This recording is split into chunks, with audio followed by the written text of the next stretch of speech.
It's interesting that some people find science so easy and others find it kind of dull and difficult. Especially kids, some of them are just eat it up. And I don't know why it is. It's the same perhaps for all subjects. For instance, lots of people love music and I never could carry a tune. And I lose a great deal of pleasure out of that. And I think people lose a lot of pleasure who find science dull. In the case of science, I think that one of the things that make it very difficult is it takes a lot of imagination. It's very hard to imagine all the crazy things that things really are like.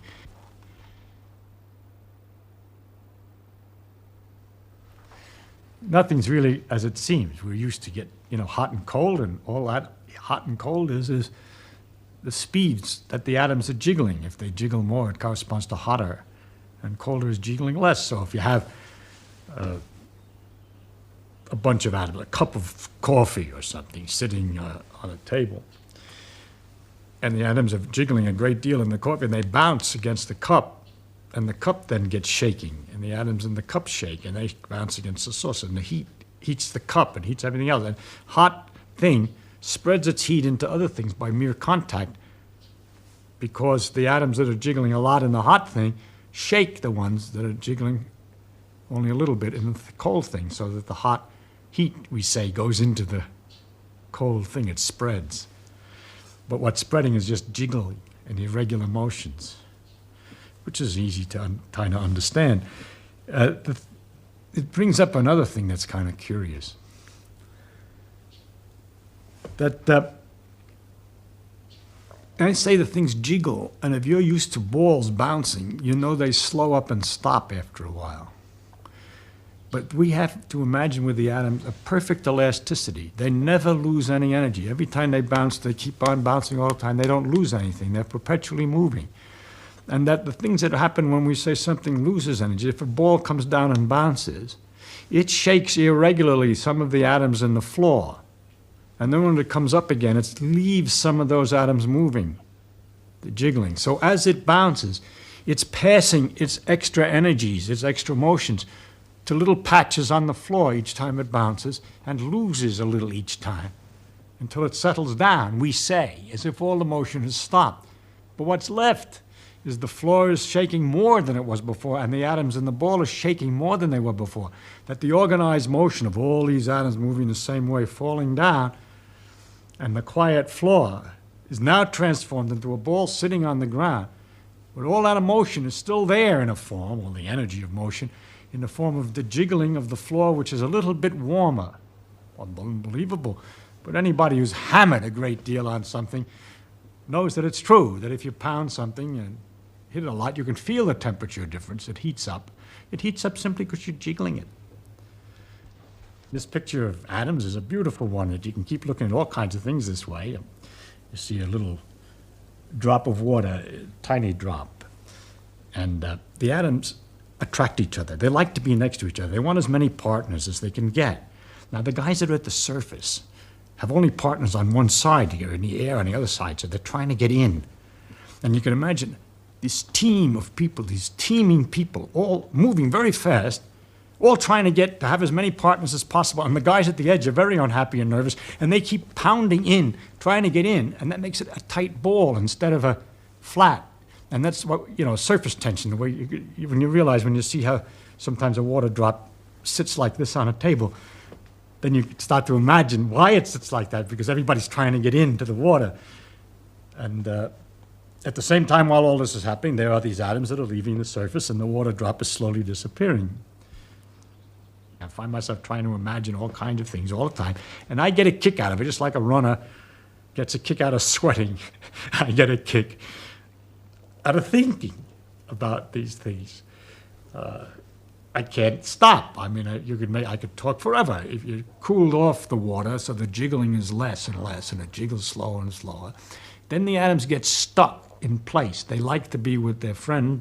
There's a force of attraction, and they get packed together. They're not rolling over each other. They're in a nice pattern, like oranges in a crate, in a nice organized pattern, all just jiggling in place, but not having enough motion to get loose of their own place and to break the structure down. And that's what I'm describing as a solid. It's ice. It has a structure. If you held the atoms at one end in a certain position, all the rest are lined up in a position sticking out, and it's solid at the end. Whereas if you heat that harder, then they begin to get loose and roll all over each other, and that's the liquid. And if you heat that still harder and they bounce harder, then they simply bounce apart from each other, and they're just individual, I say atoms, it's really little groups of atoms, molecules, which come flying and hit. And although they have a tendency to stick, they're moving too fast. Their hands don't grab, so to speak, as they pass, and they fly apart again. And this is the gas we call steam. You can get all kinds of understanding. When I was a kid with this air, which I was always interested in, I've noticed that when I pumped up my tires in a bicycle, you can learn a lot by having a bicycle. I'd pump up the tires that the pump would get hot. And that also understandable. You see, as the pump handle comes down and the atoms are coming up against it and bouncing off, and it's moving in, the ones that are coming off have a bigger speed than the ones that are coming in, so that as it comes down, and each time they collide, it speeds them up. And so they're hotter. When you compress the gas, it heats. And when you pull the piston back out, then atoms which are coming fast at the piston feel a receding or sort of a give. It gives, and it comes out with less energy.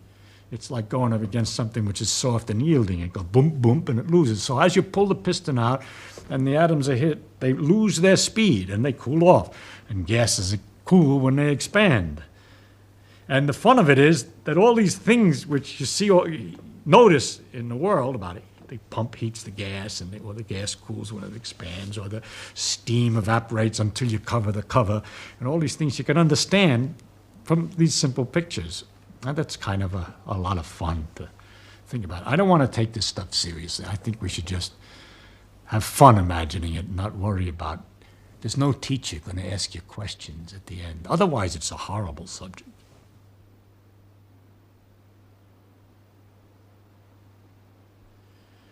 The atoms like each other, the different degrees.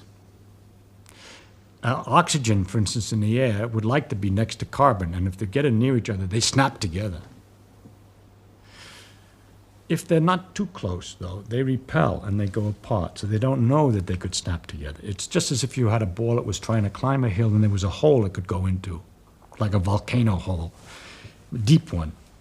It's rolling along, it doesn't go down in the deep hole because if it starts to climb the hill and then rolls away again. But if you made it go fast enough, it'll fall into the hole. And so if you have something like wood in oxygen, there's carbon in the wood from a tree, and the oxygen comes and hits it, carbon, but not hard enough. It just goes away again. The air is always coming, nothing's happening. If you can get it faster, by heating it up somehow, somewhere, somehow, get it started. A few of them come fast. They go over the top, so to speak. They come close enough to the carbon and snap in. And that gives a lot of jiggly motion, which might hit some other atoms, making those go faster so they can climb up and bump against other carbon atoms. And they jiggle, and they make others jiggle, and you get a terrible catastrophe, which is one after the other. All these things are going faster and faster and snapping in, and the whole thing is changing. That catastrophe is a fire. It's just a way of looking at it. And these things are happening. They perpetual. Once it gets started, it keeps on going. The heat makes the other atoms capable of reaching to make more heat, to make other atoms, and so on. So this terrible snapping is producing a lot of jiggling. And if I put, with all that activity of the atoms there, and I put a cup of coffee over that mess of wood that's doing this, it's going to get a lot of jiggling. So that's what the heat of the fire is. And then, of course, if you see, this is what happens when you start to think. You just go on and on. Wonder how did it get started? Why is it that the wood's been sitting around all this time with the oxygen all this time, and it didn't do this earlier or something? Where did I get this from? Well, it came from a tree. And the substance of a tree is carbon. And where did that come from? That comes from the air. It's carbon dioxide from the air. People look at trees and they think it comes out of the ground, that plants grow out of the ground. But if you ask where the substance comes from, you find out, where do they come from? The trees come out of the air? They surely come out of the air. No, they come out of the air.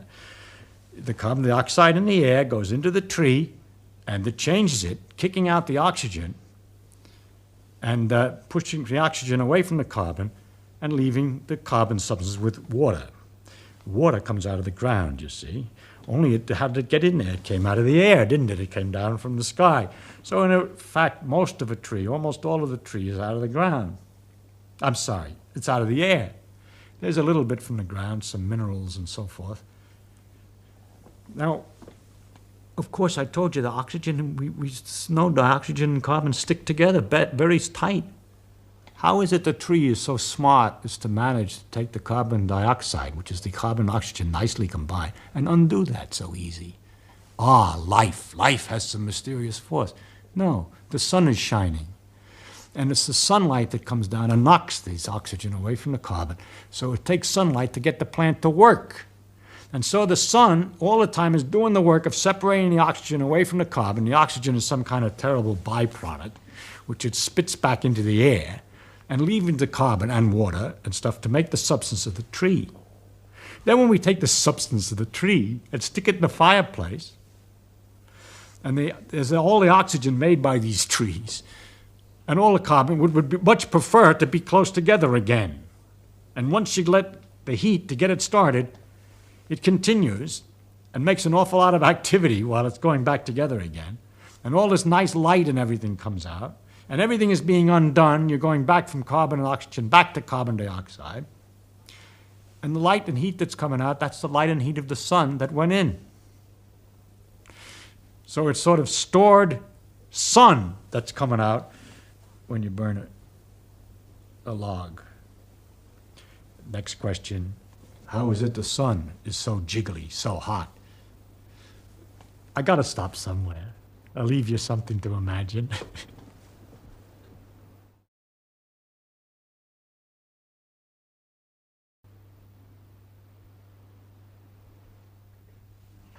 Most elastic things like steel springs and so on is nothing but this electrical thing pulling back. You pull the atoms a little bit apart when you bend something, and then they try to come back together again. But rubber bands work on a different principle. There's some long molecules like chains, and other little ones that are shaking all the time that are bombarding them, these chains. And the chains are all kind of kinky and knocked about and shake. When you pull open the rubber band, the strings get straighter. But these strings are being bombarded on the side by these other atoms trying to shorten them by kinking them. So it pulls back. It's trying to pull back, and it's pulling back only because of the heat. So if you heat a rubber band, it'll pull more strongly, for instance. If you hang a weight with a rubber band and put a little match to it, it's kind of fun to watch it rise the way it heats more.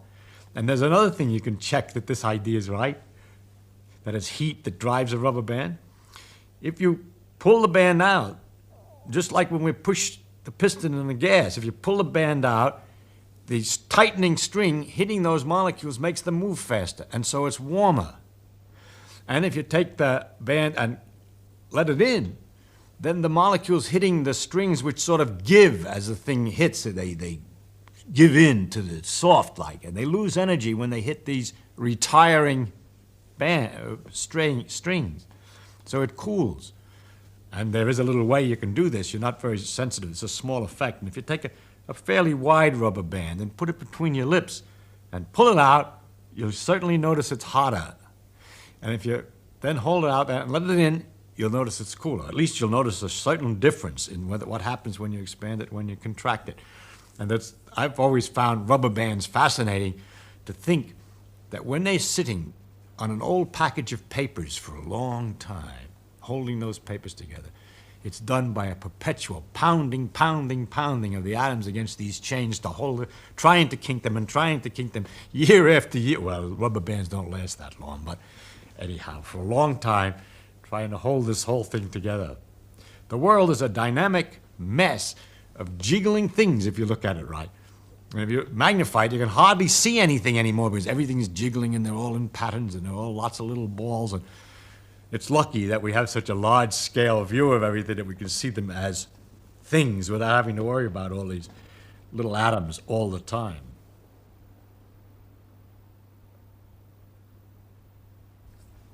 If you get hold of two magnets and you push them, you can feel this pushing between them. Turn it around the other way and they slam together. Now, What is it, the feeling between those two magnets? What do you mean, what's the feeling between the two There's magnets when you're something holding there, isn't there? I mean, the sensation is that there's something there when you push these two magnets together. Listen to my question. What is the meaning when you say that there's a feeling? Of course you feel it. Now what do you want to know? What I want to know is what's going on The magnets between these repel two bits of metal. Magnets repel each other. And well, then what does that mean, or why are they doing that, or how are they doing it? You're asking. I must say, I think that's a perfectly reasonable question. Of course, to it's a ask. reason. It's an excellent question. Okay. But the problem that you're asking, you see, when you ask why something happens, how does a person answer why something happens? For example, Aunt Minnie is in a hospital. Why? Because she went out and she slipped on the ice and broke her hip. That satisfies people.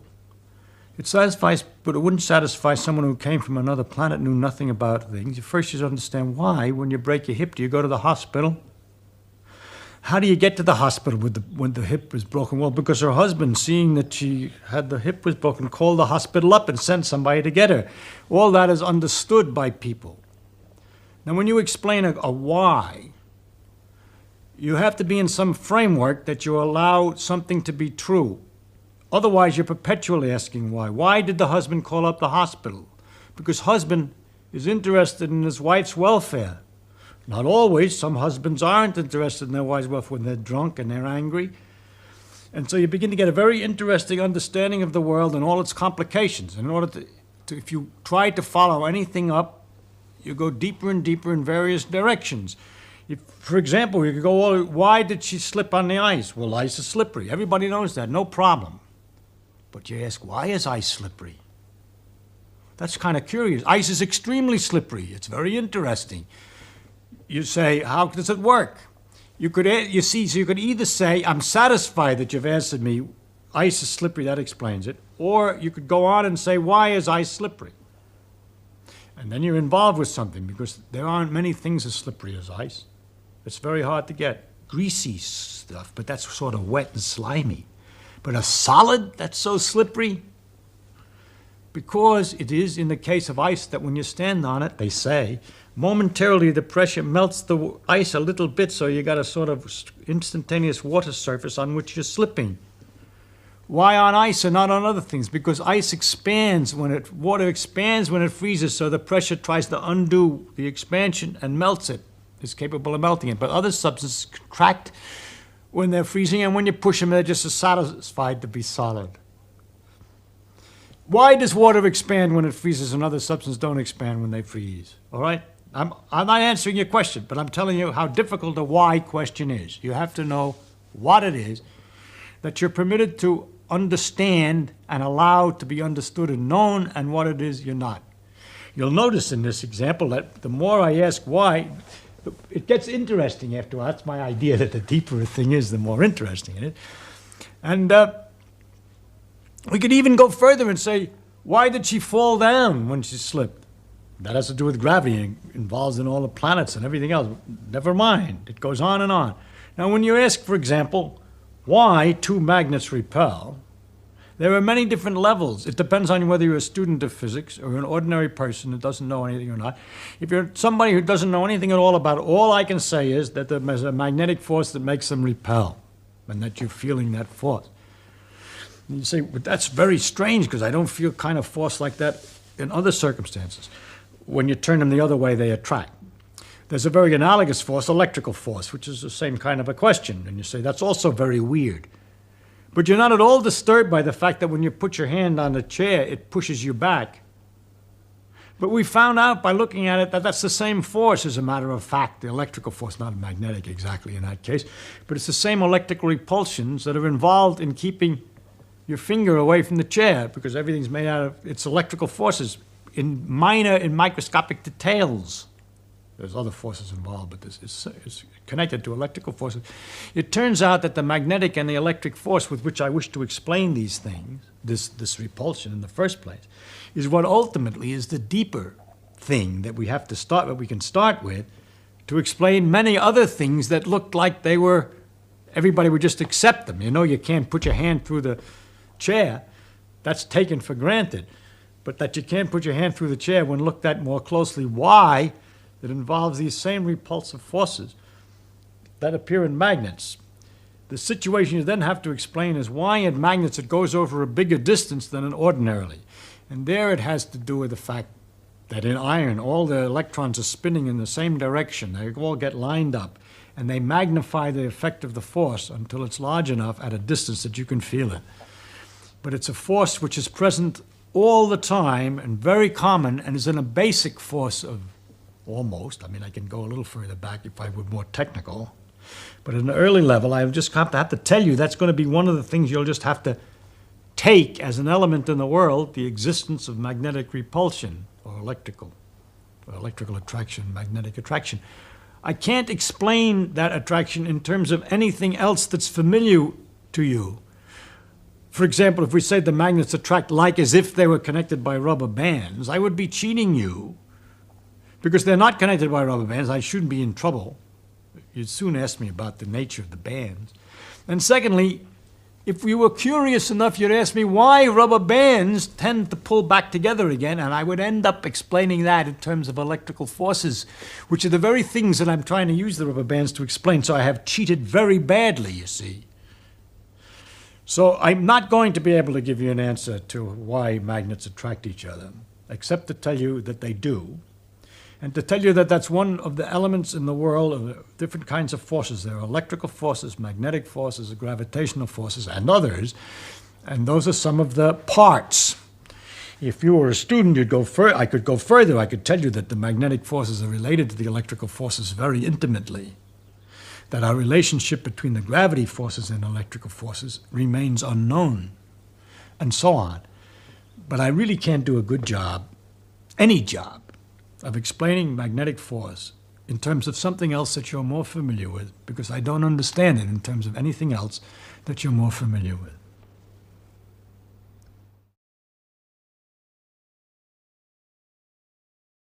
This stuff of fantasizing and looking at the world, imagining things, which really isn't fantasizing because you're only trying to imagine the way it really is, comes in handy sometimes.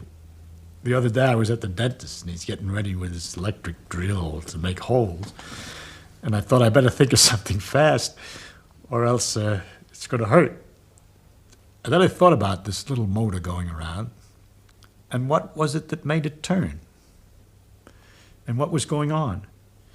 And what's going on is there's a dam some distance away here, and water going over the dam turns a great big wheel, right? And this wheel is connected with long, thin pieces of copper, which split up into other pieces of copper and split up and spread all over the city. And then they're connected back through another little gadget that makes wheels turn. All the wheels of the city are turning because this thing turns. If this thing stops, all the wheels stop. It starts again, they all start again. And I think that's kind of a marvelous thing of nature. It's extremely curious. That phenomenon I like to think about a lot because all it is copper and iron. See, sometimes we think it's a man-made generator, it's very complicated, the phenomenon is a result of some special something that we made. But it's nature doing it, and it's just iron and copper. And if you took a big long loop of copper and had iron at each end and moved a piece of iron here, the other iron moves at the other piece. And if you get it down to the nothing, just moving a piece of iron in a loop of copper and seeing another piece of iron move, you realize what a fantastic mystery nature is. You don't even need the iron.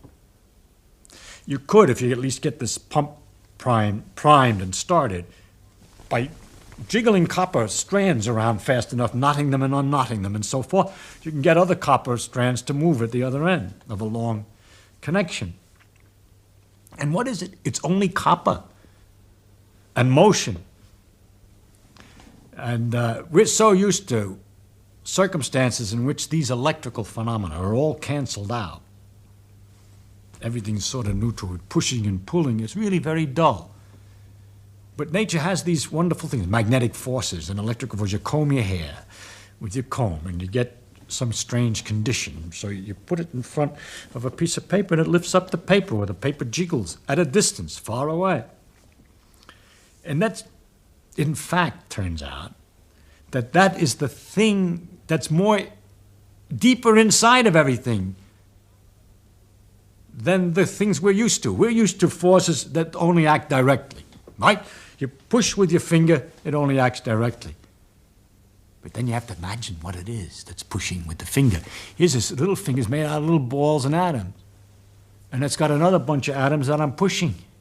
And there's a little space between those atoms. And this pushing is going through that space.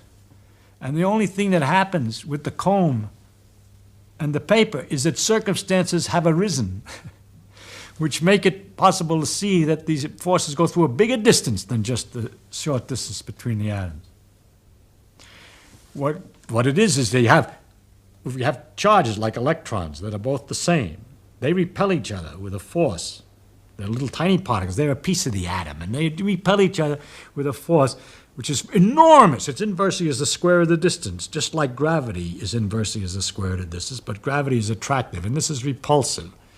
And for two electrons, the gravity is so weak compared to the electricity. Electricity is so much more enormous than the gravity. I can't express it because I don't know the name of the number. It's 1 with 30 or 8 or 40 zeros after the 1. Bigger is electricity. It's so enormous that if I were all electrons, well, the numbers are too big. So if there's also, however, for electrical things, other kind of charge, positive charges. An example of protons are positive. They're inside the nucleus of the atom, and they attract electrons. Opposite charges attract, and like charges repel. So you have to imagine enormous forces where likes are trying to get away from likes, and unlikes are trying to get near the opposite. What would happen if you had a lot of them? All the likes would collect with unlikes. They attract each other.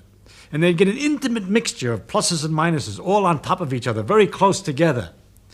You wouldn't have a lot of pluses anywhere because they repel each other. They'll all be compensated by minuses very close. And you get these little knots of plus and minus.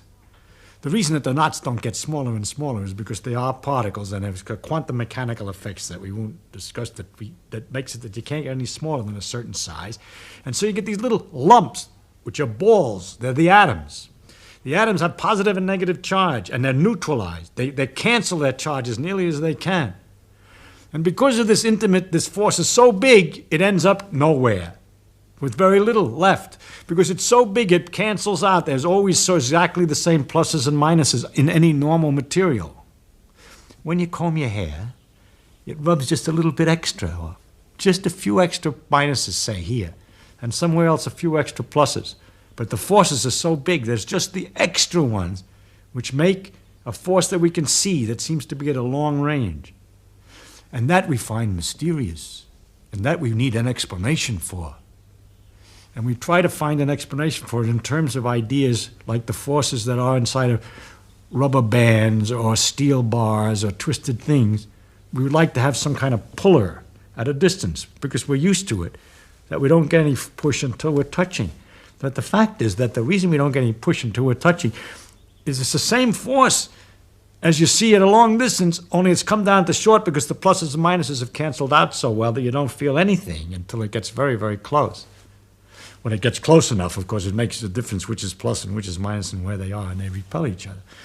So it's kind of fun to imagine this intimate mixture of highly attractive opposites, which are so strong that they cancel out the effects. And it's only sometimes, when you have an excess of one kind and another, that you get this mysterious electrical force. And how can I explain a mysterious electrical force in any other way? Why should I try to explain it in terms of of something like jelly or other things which are made, and I understand, the other way around in terms of strong long-distance forces which have all canceled out? So it's the electrical forces, in fact, and the magnetic forces, in fact, that we have to accept as the base reality in which we're going to explain all the other things. So again, it turns out it's hard to understand. You do have to do a lot of imagining. that the real world has as its base a force which acts at a long distance, that we haven't got much experience with that force. We have a peculiar phenomena here and there, but ordinarily we don't have much experience with that force, is simply because that's what requires explanation. That's what requires imagination. The long-distance force we have no other picture for. And in the example of the generator, for instance, what happens is that the electrons, which are a part of an atom, they're pushed by the motion of the copper wires. And it's wonderful to think that you push a few here, and they get too close together, so they push the others because they repel at a long distance. So it's not just like water, which repels at a short distance, but it's a wonderful fluid which repels at a long distance, and the effects therefore can go very quickly through the wire. If there's a little concentration, you go zing through the wire all over the city at once. And you can use that stuff to make signals. You can push a few electrons here and there by talking in a telephone. At the other end of the line, a long line of copper across the city, the electrons respond because of this very rapid interactions over these long distances to what you're saying in this room. And that they've discovered experimentally the existence of these long forces and these rapid motion actions and so forth was a tremendous thing for human beings. I think that the discovery of electricity and magnetism and the electromagnetic effects, which were finally worked out, the full equations for everything was worked out by Maxwell in 1873, is probably the most fundamental transformation of the most remarkable thing in history, the biggest change in history.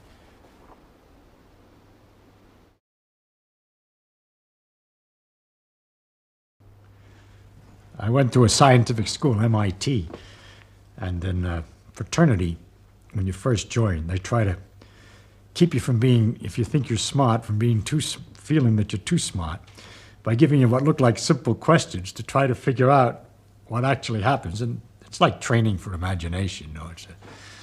It's kind of fun, and I thought I'd tell you some of them that I remember. I learned them. Of course, once you learn them, the next time somebody comes along with this wonderful puzzle, you look at them kind of quietly. You wait 2 or 3 seconds or 5 seconds to show that you were thinking, and then you come up with this answer to astonish your friends. But the fact was, of course, that you were trained by your fraternity brothers as to how to answer these things early on.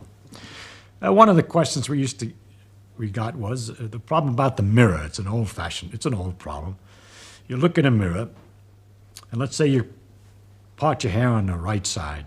Then you look in the mirror, and the image has got its hair part on the left side. So the image is left to right mixed up.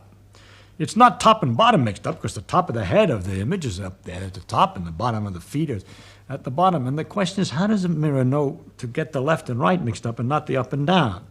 You'll get a better idea of the problem if you think of lying down and looking at the mirror. All right, your hair is still on the left side, and now the left and right was the up and down, whereas the up and down, which look okay, was the right and left before. And the mirror somehow figured out what you're going to do when you're looking at it. So to describe in a sort of symmetrical way what a mirror does, that it doesn't look lopsided, that it takes left and mixes it up with right, and it doesn't do the same with up and down. And after a lot of fiddling, I knew we worked out the answer to that one. You see, if you wave this hand, then the hand in the mirror that waves is right opposite it. The hand on the east is the hand on the east, and the hand on the west is the hand on the west, and the head that's up is up, and the feet that are down are down. Everything's really all right. But what's wrong is if this is north, your nose is to the north of the back of your head, but in the image, the nose is to the south of the back of the head. So what happens really in the image is neither the right nor left mixed up with the top and bottom, but the front and back have been reversed, you see. That which is the nose on the thing is on the wrong side of the head, if you want to. All right? Now, ordinarily, when we think of the image, we think of it as another person. And we think of the normal way that a person would get into that condition over there. It's a psychological thing. We don't think of the idea that the person has been squashed and pushed backwards, forwards with his nose and his head, because that's not what ordinarily happens to people. A person gets to look like he looks in the mirror by walking around and facing you. And because people, when they walk around, don't turn their head for their feet, we leave that part alone. But they get their right and left hands swung about, you see, when they turn around. And so we say that it's left and right interchanged. But really, the symmetrical way, it's along the axis of the mirror that things get interchanged. Well, that's kind of an easy one. A harder one, and very entertaining, was what keeps a train on the track? And of course, the answer is, as everyone thinks, the flanges on the wheels. You know, the wheels have some kind of flange on them. But that's not the answer. Those flanges are just safety devices. If the flanges rub against the tracks, you hear a terrible squealing. They're just in case the real mechanism doesn't work. There's another problem with trains that's connected to it. That people all know this about their automobile, that when you go around a corner, the outside wheels have to go further than the inside wheels. And if the wheels were connected on a solid shaft, you couldn't do that. You can't turn the outside wheels further than the inside wheels. And so the shaft is broken in the middle with a gear system which is called a differential. Did you ever see the differential on a railroad train? No, you look at those wheels under a freight car, and there are the two wheels, and there's a solid steel rod going from one wheel to the other. There's nothing. One turns the same as the other. So now how does it go around a corner, a curve, when the outside wheel has to go further than the inside wheel? And the answer is that the wheels are flanged like this. I mean, not flanged, they're cones. This way. That is, they're a little fatter, closer to the train, and a little thinner further out. If you look closely, you'll see they got this beveled edge. And it's all very simple. When they go around a curve, they slide out on the track a bit so that this wheel travels on a fatter part, a bigger diameter, and this on a smaller diameter. So when they both turn one turn, this swings further than the other. And that's what keeps it on the track also the same way. Suppose a train's running along on this thing, on the track, and the track's here and here, and the two wheels are exactly balanced, and it's nice and even. Suppose accidentally it gets a bump or something and slides out this way. Then this wheel is on a bigger circumference than this one, but they're on a solid shaft. So when it turns once around, it carries this wheel forward relative to the other and steers the train back on the track. Of course, if it gets too far off on the other side, it goes back and forth, and it stays on the track because the wheels are tapered and the flange is safety. Well, we had a lot of stuff like that we had to learn, you know, to get straightened out before we could become full-fledged members of the fraternity.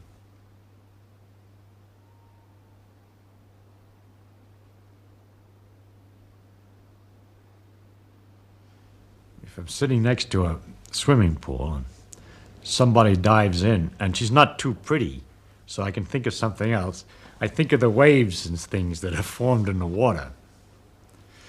And when there's lots of people have dived in the pool, there's a very great choppiness of all these waves all over the water. And to think that it's possible, maybe, that in those waves is a clue as to what's happening in the pool. That some sort of insect or something with sufficient cleverness could sit in the corner of the pool and just be disturbed by the waves, and by the nature of the irregularities and bumping of the waves, have figured out who jumped in, where and when, and what's happening all over the pool. And that's what we're doing when we're looking at something. The light that comes out is waves, just like in the swimming pool, except in 3 dimensions instead of the 2 dimensions of the pool. They're going in all directions. And we have an 1/8 of an inch black hole into which these things go, which is particularly sensitive to the parts of the waves that are coming in a particular direction. It's not particularly sensitive when they're coming in at the wrong angle, which we say is from the corner of our eye. And if we want to get more information in the corner of our eye, we swivel this ball about so that the hole moves from place to place. Then it's quite wonderful that we can figure out so easy. That's really because the light waves are easier than the waves in the water are a little bit more complicated. It would have been harder for the bug than for us, but it's the same idea, to figure out what the thing is that we're looking at a distance. And it's kind of incredible because when I'm looking at you, someone standing to my left can see somebody who's standing at my right. That is, the light could be going right across this way. The waves are going this way. The waves are going this way. The waves are going this way. It's just a complete network. Now, it's easy to think of them as arrows passing each other, But that's not the way it is, because all it is something shaking. It's called the electric field, but we don't have to bother with what it is. It's just like the water height is going up and down. So there's some quantities shaking about here, and in a combination of motions that's so elaborate and complicated that that result is to produce an influence which makes me see you, at the same time completely undisturbed by the fact that there are influences that represent the other guy seeing him on this side. So that there's this tremendous mess of waves all over in space, which is the light bouncing around the room and going from one thing to the other. Because, of course, most of the room doesn't have eighth-inch black holes. It's not interested in that light, but the light's there anyway. I mean, it bounces off this and it bounces off that, and all this is going on, and yet we can sort it out with this instrument.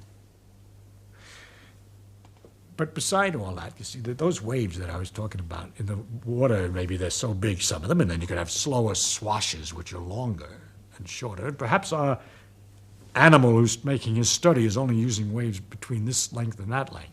So it turns out that the eye is only using waves between this length and that length, except those two lengths are 100 thousandths of an inch. 100 thousandths of an inch, people. And what about the slower swashes, the waves that go more slowly, that have a longer distance from crest to trough? Those represent heat. We feel those, but our eye doesn't see them focused very well. We don't, in fact, at all.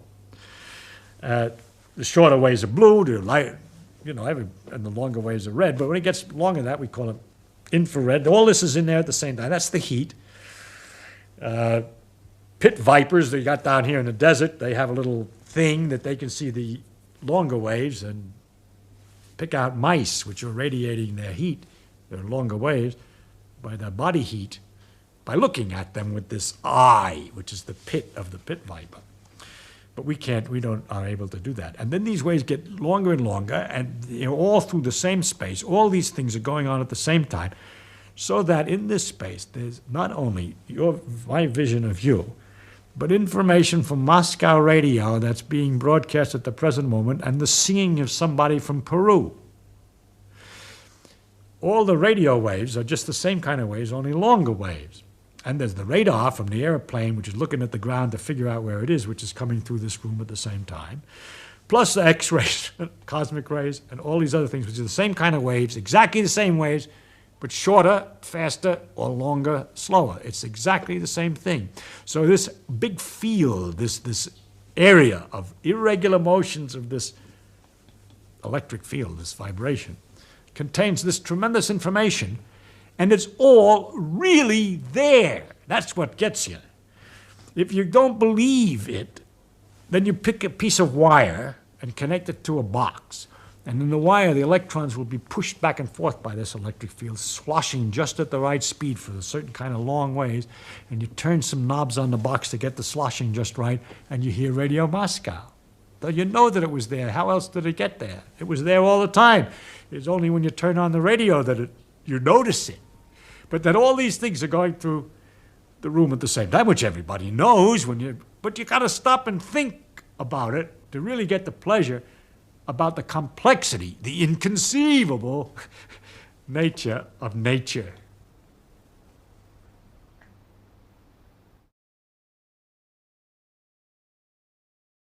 When we were talking about the atoms, one of the trouble that people have with the atoms is that they're so tiny, and it's so hard to imagine the scale, that the size of the atoms are in size compared to an apple is the same scale as an apple is to the size of the earth. And that's a kind of a hard thing to take. And you have to go through all these things all the time. And people find these numbers inconceivable. And I do too. And the only thing you do is you just change your scale. I mean, you're just thinking of small balls, but you don't try to think of exactly how small they are too often, or you get kind of a bit nutty, all right? But in astronomy, you have the same thing in reverse, because the distances to these stars are so enormous. You know that light goes so fast that it only takes a few seconds to go to the moon and back, or it goes around the Earth 7.5 times in a second. And it goes for a year, 2 years, 3 years before it gets to the nearest other star that there is to us. But all our stars are the stars that are nearby in a great galaxy, a big mass of stars, which is called a galaxy, a group. Well, our galaxy is what is it, something 100,000 light years, like 100,000 years. And then there's another patch of stars. It takes 1,000,000 years for the light to get here, going at this enormous rate. And you just go crazy trying to make too real that distance. You have to do everything in proportion. It's easy to say the galaxies are little patches of stars, and they're 10 times as far apart as they are big. So that's an easy picture, no one gets it. But you just go to a different scale. That's easier. And once in a while you try to come back to Earth scale to discuss the galaxies. But it's kind of hard. The number of stars that we see at night is only about 5,000. But the number of stars in our galaxy, or the telescopes have shown when you improve the instrument. Oh, we look at a galaxy, we look at the stars, all the light that we see, the little tiny influence, spreads from the star over this enormous distance of 3 light years for the nearest star. On, this light from the star is spreading. The wavefronts are getting wider and wider, weaker and weaker, weaker and weaker, out into all of space, and finally the tiny fraction of it comes in 1 square, eighth of an inch, tiny little black hole, and does something to me, so I know it's there. Well, to know a little bit more about it, I'd rather gather a little more of this tiny fraction of this front of light. And so I make a big telescope, which is a kind of funnel, that the light that comes over this big area, 200 inches across, is very carefully organized, so it's all concentrated back so it can go through a pupil. Actually, it's better to photograph it, or nowadays to use photocells, they're better instruments. But anyway, the idea of the telescope is to focus the light from a bigger area into a smaller area so that we can see things that are weaker, less light. And in that way, we find there's a very large number of stars in the galaxy. There's so many that if you tried to name them, one a second, naming all the stars in our galaxy, and I mean all the stars in the universe, just this galaxy here, it takes 3,000 years. And yet that's not a very big number. Because if those stars were to drop $1 bill on the Earth during a year, each star dropping $1 bill, they might take care of the deficit which is suggested for the budget of the United States. So you see what kind of numbers we have to deal with. At any rate, I think that the numbers are a problem in astronomy, the sizes and numbers, and the best thing to do is to relax and enjoy the tininess of us and the enormity of the rest of the universe. Of course, if you're feeling depressed by that, you can always look at it the other way and think of how big you are compared to the atoms and the parts of atoms, and then you're an enormous universe to those atoms, so you can sort of stand in the middle and enjoy everything both ways. But the great part of astronomy is the imagination that's been necessary to guess what kinds of structures, what kinds of things can be happening to produce the light and the effects of the light and so on of the stars that we do see. And I could take an example, an historical example. See it many times in science. By using imagination, you've imagined something which could be, according to all the known knowledge of the laws, and you don't know whether it is yet or not. And that's very interesting. There's a creative imagination, you'd like to call it, not just imagining things that are relatively easy, but something different. And to take an example of a star, as we understand it, the ordinary star like the sun is a great big ball of gas, of hydrogen. It's burning up the hydrogen and so forth, and it's an enormous mass of gas. And it's held together by gravity. You don't have to always understand gravity as curved space. It's good enough for this purpose that force inversely is square of the distance. When things are closer together, the force is stronger. And it pulls everything together. By the way, that's why the world is round, because the globe of Earth is pulled together as much as possible. And if it had a great mountain and an irregularity of a bump, so it would be pulled in by gravity and it all gets smooth. Rocks aren't strong enough to hold a bump much bigger than a few miles, and Mount Everest is our biggest bump. But on the moon, where the gravity's less, the bumps are higher, the mountains are bigger on the moon. Anyway, to get back to the star, it's all held together by gravity, and it's got a nuclear fuel, which we haven't been talking about, that's burning up the hydrogen and generating energy, which keeps things going. And after a while, it would use the fuel up. And people began to think about what would happen then. And it would be possible to just be gas sort of hanging around, held together by gravity, but quiet. But another possibility was to think, if I push the stuff together closer, the gravity is stronger. Would it hold together? Well, if you push a little bit together, the pressure increases. When you push the gas together, there are more atoms and they pound harder, so the pressure's higher, but the gravity's stronger. And it turns out the pressure wins, so it would just come out again. If you push a star in like that, it oscillates. And there are some stars that are oscillating and vibrating and so on. But it turns out if you keep on analyzing it and you push it together very far to the incredible concentration that the whole mass of the sun is down to the size of the Earth or smaller, then it turns all the nuclear matter, all the nuclei of the atoms are all stuck next to each other tight. The electrons are spaces where the electrons are, and it's all squashed out. And it comes out that when you get to that far, the gravity's strong enough, has overpowered the pressure again. Even though the pressure's got to be enormous, the gravity's got to be even more enormous, and the thing will stay steady at a different size and be nothing but a neutron's nuclear matter, nothing solid nuclear matter. And this is a possibility was worked out by Oppenheimer and Volkoff, and it's called a neutron star. And people waited to see if there were any such neutron stars for years, until recently they found these strange pulsars which emit flashes of radio waves, and later they found light, which can go 30 times a second, for instance, the fastest ones, or maybe 10 times a second, or 1 a second.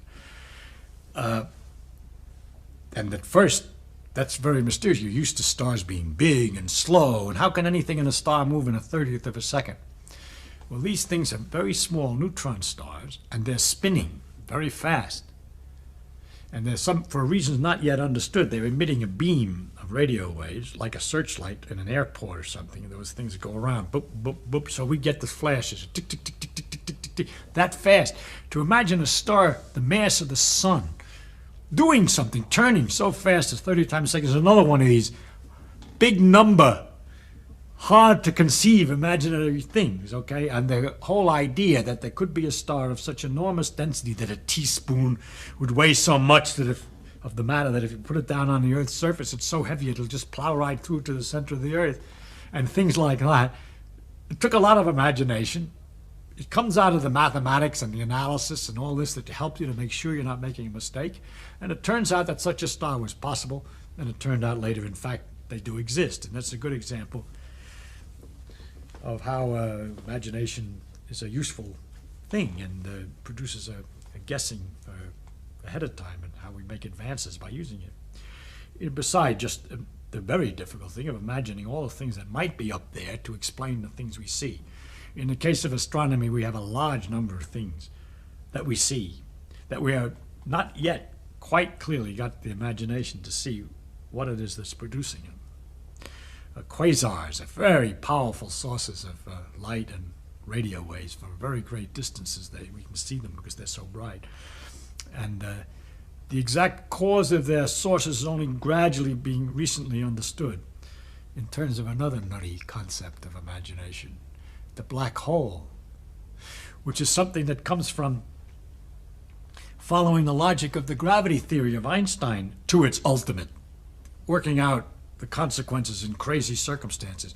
Suppose you had an amount of matter so great that the gravity force is so much that even light trying to get out falls back. Nothing can go faster than light, and nothing could escape. You couldn't see it.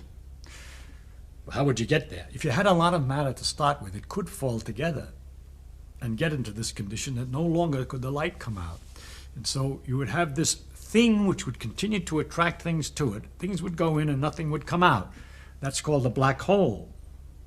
And you say, well, how can a black hole, which is absorbing everything, make all this energy that we see? Is that an explanation of the quasar? Actually, it may well be, because if the things are falling in don't go plunk in, but go around, falling in by swirling, then as they fall in and irregularly and so forth, and in the fast motions that it produces, they go down this whirlpool, they generate a lot of energy and friction and so forth, and different kinds of effects, magnetic and electric effects, that could make the jets of matter that come out of the quasar and the radio galaxies in ways that are not really understood. We don't have a real picture of why there are jets of radio waves and so matter emitting radio waves in galaxies. There are galaxies in which great jets have come out of big clouds of matter on each side which are emitting radio waves.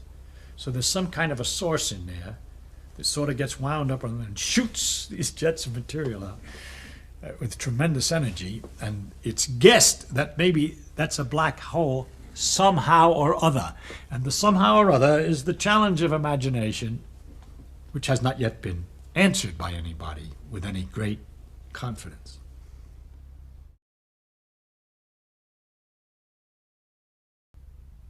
You asked me if an ordinary person, by studying hard, would get to be able to imagine these things like I imagine. Of course, I was an ordinary person who studied hard.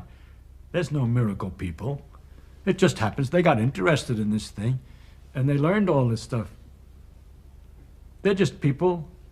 There's no talent, a special miracle ability to understand quantum mechanics or a miracle ability to imagine electromagnetic fields that comes without practice and reading and learning and study. So if you say you take an ordinary person who's willing to devote a great deal of time and study and work and thinking and mathematics and time, then he's become a scientist.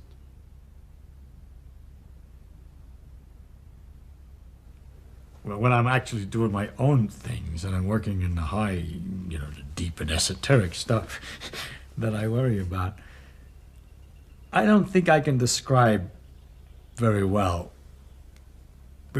what it's like. First of all, it's like asking a centipede which leg comes after which. It happens quickly, and I'm not exactly sure what flashes and stuff go in the head. But I know it's a crazy mixture of partial equations, partial solving the equation, then having some sort of picture of what's happening that the equation is saying is happening, but they're not that well separated as the words I'm using. And it's a kind of a nutty thing. It's very hard to describe, and I don't know that it does any good to describe it. And that is something that struck me that's very curious. I suspect that what goes on in every man's head might be very, very different.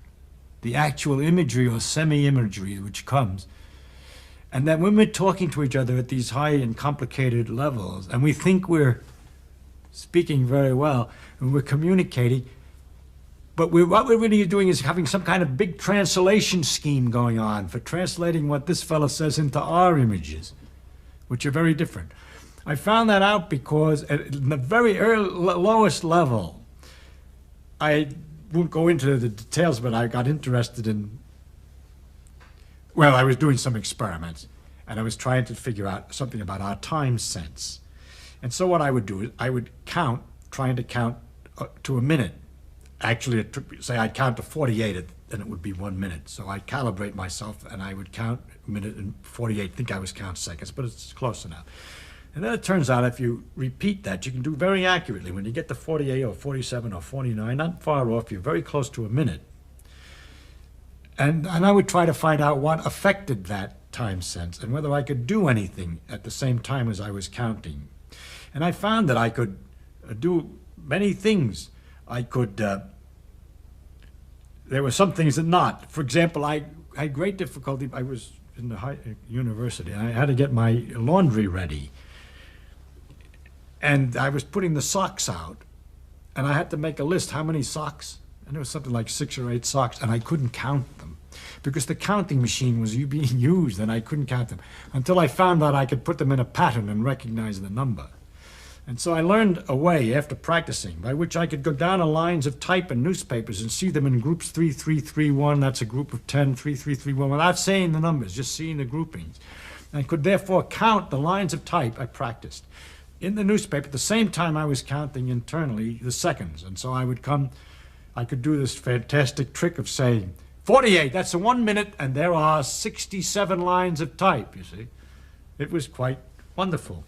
And I discovered many things I could read while I was, yes, I could read perfectly all right while I was counting and get an idea of what it was about.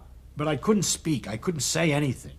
Because, of course, I was when I count, I sort of spoke to myself inside. I would say 1, 2, 3, sort of in the head.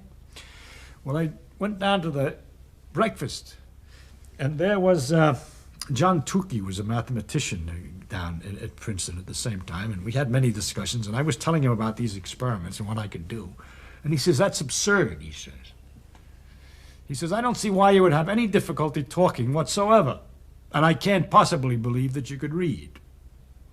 So I couldn't believe all this, but we calibrated him. It was 52 for him to get to 60 seconds or whatever. I don't remember the numbers now.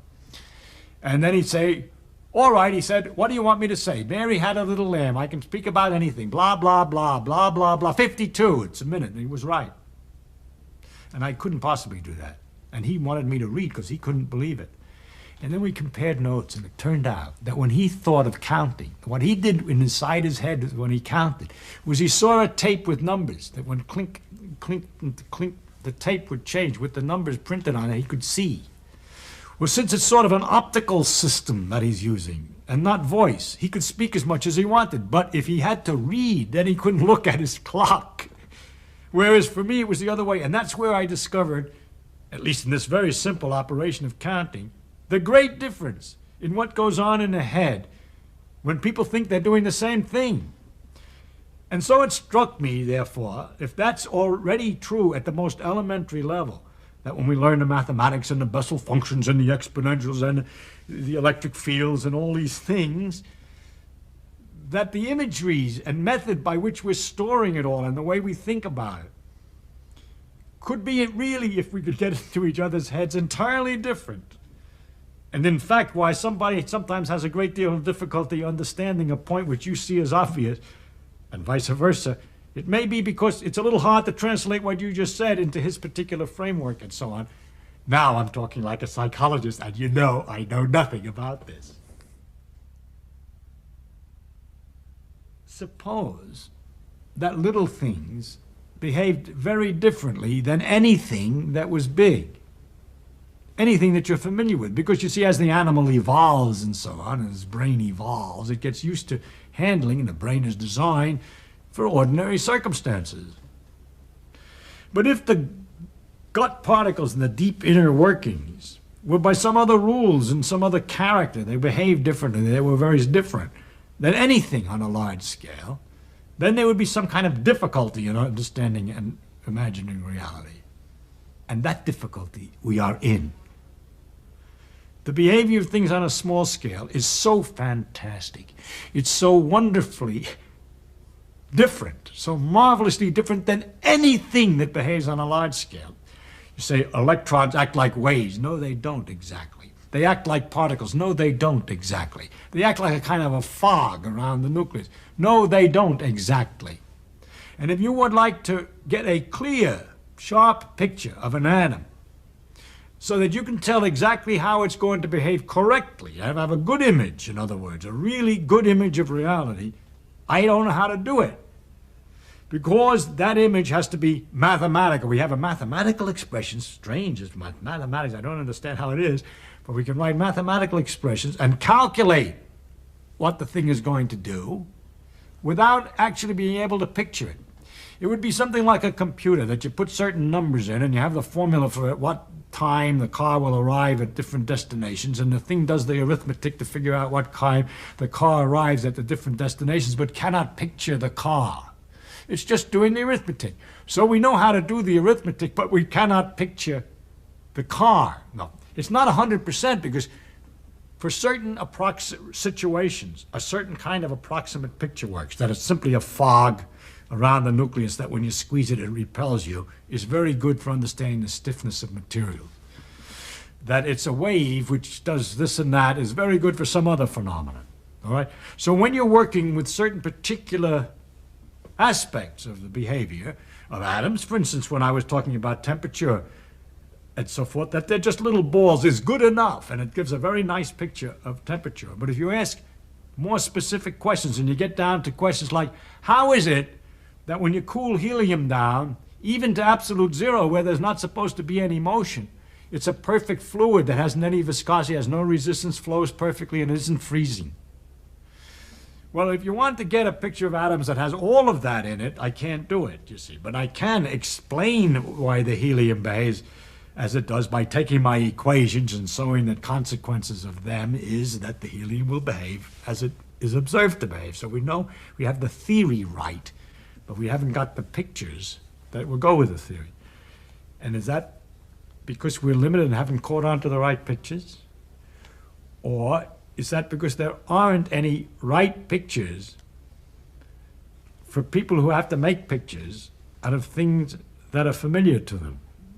Well, let's suppose it's the last one, that there's no right pictures in terms of things that are familiar to them.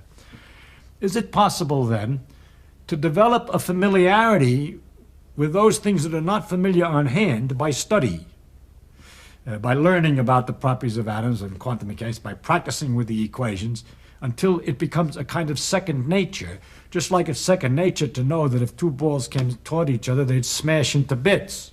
You don't say the two balls, when they come toward each other, turn blue. You know what they do. So the question is whether you could get to know what things do without, better than we do today. You know, as the generations develop, will they invent ways of teaching and so that the new people will learn tricky ways of looking at things and be so trained, so well trained, that they won't have our troubles with the atom picturing. There's still a school of thought that cannot believe that the atomic behavior is so different than large-scale behavior. I think that's a deep prejudice. It's a prejudice from being so used to large-scale behavior. And they're always seeking to waiting for the day that we discover that underneath the quantum mechanics, there's some mundane, ordinary balls hitting or particles moving and so on. I think they're going to be defeated. I think nature's imagination is so much greater than man's, she's never going to let us relax.